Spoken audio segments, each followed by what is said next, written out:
తెలంగాణ ఎన్నికల సార్వత్రిక ఎన్నికల సందర్భంగా ఎక్కడికక్కడ బీజేపీ నాయకులు కానీ ఇన్ఛార్జీలు కానీ అటు అభ్యర్థులు కానీ ప్రచారం మునిగారు.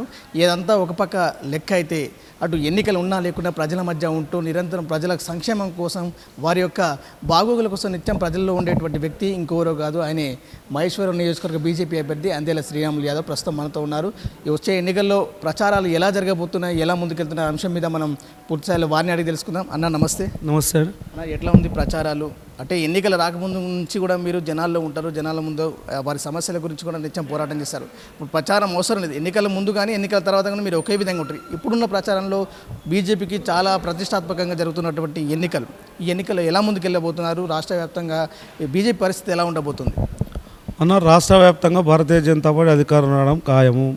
ఎందుకంటే మన అమిత్ షా గారు మన సభలో చెప్పిండు ఏంటంటే తెలంగాణలో కూడా ఒక బీసీ ముఖ్యమంత్రిని చేస్తున్నామని. అంటే దాన్ని బట్టి మీకు అర్థమై ఉంటుంది కింద ప్రజలు ఏ విధంగా మా వైపుర్రో అది గ్రహించే ఈరోజు మేము ముఖ్యమంత్రిని ప్రకటించినామంటే అర్థం చేసుకోవాలి. మా మహేశ్వరం నిజంలో ప్రజలు మంచి స్పందన ఉంది, మాకు మంచి ఆదరణ ఉంది. ఇక్కడ గెలిచేది భారతీయ జనతా పార్టీ మంచి మెజార్టీతో గెలుస్తుంది. ఎందుకంటే గతంలో కూడా ఇక్కడ టీడీపీ నుంచి గెలిచిన తీగల కృష్ణారెడ్డి గారు పార్టీ మారిన రోజు సబితా ఇంద్రారెడ్డి గారు ముసలికన్ని గార్చి ఆయన పార్టీ మారిండు. పార్టీ ఆయన సలభాల గురించి మారిండు, ఆయన కాలేజీల గురించి మారిండు అని సబితా ఇంద్రారెడ్డి గారు చెబితే అయ్యో నిజంగా ఒక మహిళగా చెప్తుంది కానీ నిజంగా నమ్మి ఆ రోజు సబితా ఇంద్రారెడ్డి గారిని గెలిపిస్తే ఆమె కాంగ్రెస్ పార్టీలో గెలిచి ఈరోజు ఆమె కాంగ్రెస్ పార్టీని గెలిచి ఆ చేయి గుర్తును తుకడలు చేసి ఈరోజు టీఆర్ఎస్ పార్టీ ఎక్కిన సబితా ఇంద్రారెడ్డి గారు ఎక్కిన రోజు భారతీయ జనతా పార్టీ అడిగింది ఒక పార్టీలో గురించి ఒక పార్టీలో ఓవడం ఏంది లెక్క అంటే ఆ రోజు చెప్పిన మంత్రి గారు ఏం చెప్పారంటే ఈ ప్రాంతాన్ని డెవలప్ చేస్తామని చెప్పిన మంత్రి గారు ఈరోజు ఏం డెవలప్మెంట్ చేసిరని భారతీయ జనతా పార్టీ సూటి అడుగుతుంది. నేనే కాదు ప్రజలు అడుగుతారు. మా ప్రజలు ఏమడుగుతారు అంటే సబితా ఇంద్రారెడ్డి గారు 10 లక్షల రూపాయలు మా దళితులకు ఇస్తామని చెప్పిన సబితా ఇంద్రారెడ్డి గారు ఎన్ని 10 లక్షలు ఇచ్చినామమ్మా, ఎంతమందికి ఇచ్చినామని సూటి కడుతురు. ఈరోజు ఎంతమందికి పింఛన్ ఇచ్చినామని సూటి ప్రజలు అడుగుతారు. సబితా ఇంద్రారెడ్డి ఎంతమంది రేషన్ కార్డులు ఇప్పించిందని అడుగుతారు. నువ్వు ఎంతమందికి ఉద్యోగాలు ఇప్పించామని అడుగుతారు. ఎంతమంది నిరుద్యోగ వృద్ధి ఇప్పించామని అడుగుతారు.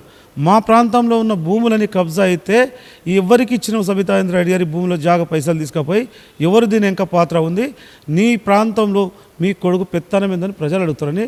దీన్ని బట్టి వాళ్ళు ఆలోచించేదంటే ఎవరు గెలిపించినా హోల్సేల్గా అమ్ముడు పోతురు. భారతీయ జనతా పార్టీ అయితేనే ప్రజల వైపు ఉండి ప్రజల సమస్యల మీద కొట్లాడుతుంది.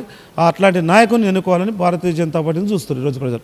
ప్రధానంగా అయితే పార్టీ మారింది ప్రజల కోసమే, మహేశ్వరం నియోజకవర్గ ప్రజల కోసం బాగోగు కోసమే, సంక్షేమ పథకాలు అందడం కోసమే పార్టీ మారాను తప్ప నా వ్యక్తిగత స్వార్థం కోసం కాదు, ఇక్కడ ప్రజల బాగోగుల కోసం తెలంగాణ నినాదంతో ముందుకెళ్తున్నానని చెప్పేసి కూడా ఇటీవల వారు వ్యాఖ్యానించారు. దాని గురించి మీ కామెంట్ అన్న?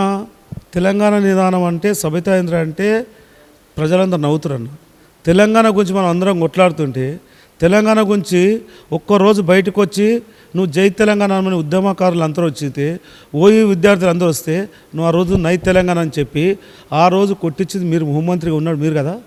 ఆ రోజు 1200 మంది ప్రాణాలు పోయిన దానికి కారకులు మీరు కదా.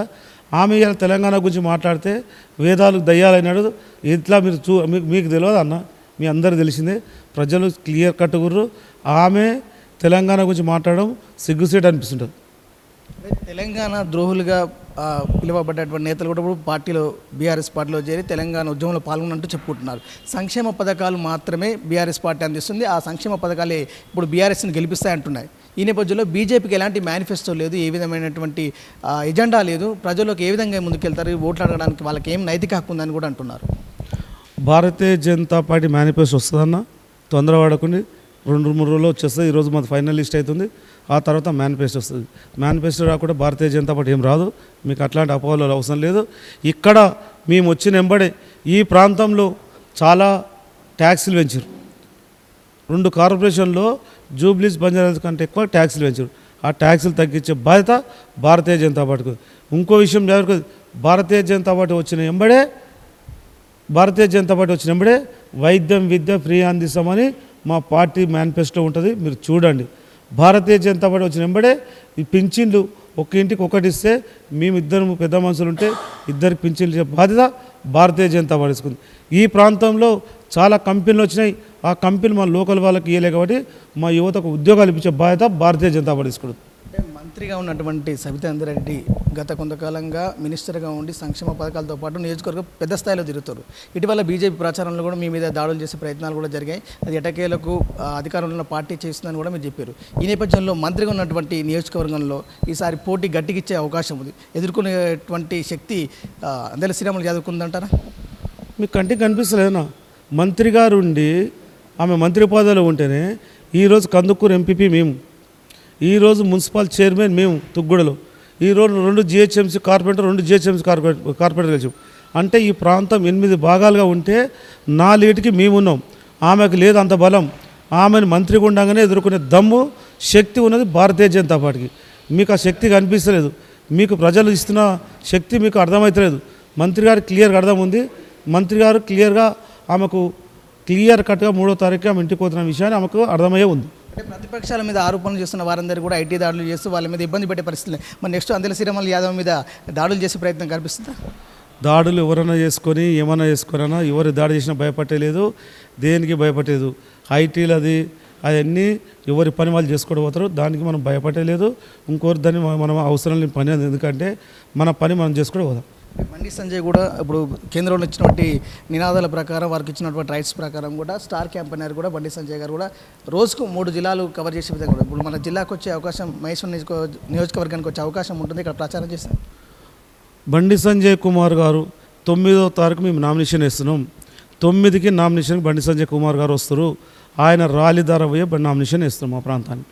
బండి సంజయ్ గారు ప్రచారంలో పాల్గొనే ఒక పూర్తి స్థాయిలో మీకు మద్దతుగా ఉన్నారు. మొదటి సంధి వారు మీకు చేదోడు బాదుగా ఉంటూ నియోజకవర్గంలో కూడా అభివృద్ధి పరంగా కానీ మీ ఎదుగుదల గురించి మంచి ప్రోత్సాహం కల్పించారు. వారు మీతో 2 రోజులు 3 రోజులు ప్రచారంలో పాల్గొంటారని కూడా వార్తలు వినిపిస్తున్నాయి. దాని గురించి మీరు అన్న ప్రచారానికి ఎక్కడ పోవాలి ఏం కాత రాష్ట్ర పార్టీ చూసుకోవడం. మాకు ఆల్రెడీ ఇప్పుడు 9వ తారీఖు బండి సంజయ్ కుమార్ గారిని ఇచ్చారు. మా ప్రాంతానికి బండి సంజయ్ కుమార్ గారు వస్తారు, మా ప్రాంతానికి కిషన్ రెడ్డి గారు వస్తారు, మా ప్రాంతానికి మొన్ననే ఈటల రాజేందర్ గారు వచ్చిపోయారు. అందరి ఆదరణ ఉందన్న. బండి సంజయ్ కుమార్తో పాటు అందరి ఆదరణ భారతీయ జనతా పార్టీ ఈ మహేశం గడ్డ మీద గెలిపించుకోవాలని అందరు కష్టతోడురు. అందరు పార్టీ కూడా మా వైపు ఉంది. పార్టీ కూడా వాళ్ళ షెడ్యూల్ ప్రకారం వస్తుంటాం. మహేశ్వరం నియోజకవర్గం నుంచి మీ గెలుపు ఎలా ఉండబోతుంది? ఈసారి గెలుపు దిశగా పయనిస్తున్నా, ఈసారి గెలుపు వచ్చే అవకాశాలు ఉన్నాయి. మీరు చెప్పాలి ప్రజల వైపు ఏం ఆలోచిస్తారు, ప్రజలు ఏమనుకుంటారు, మీలాంటి వాళ్ళు మేధావులు చెప్పాలి. ఎందుకంటే మాకు క్లియర్ కట్గా మాకు మంచి మ్యాండేట్ ఇస్తారు, మంచి మెజార్టీతో గెలిపిస్తారని భారతీయ జనతా పార్టీ నమ్మకం ఉంది, ఆ ఆశీర్వాదం ఉంది.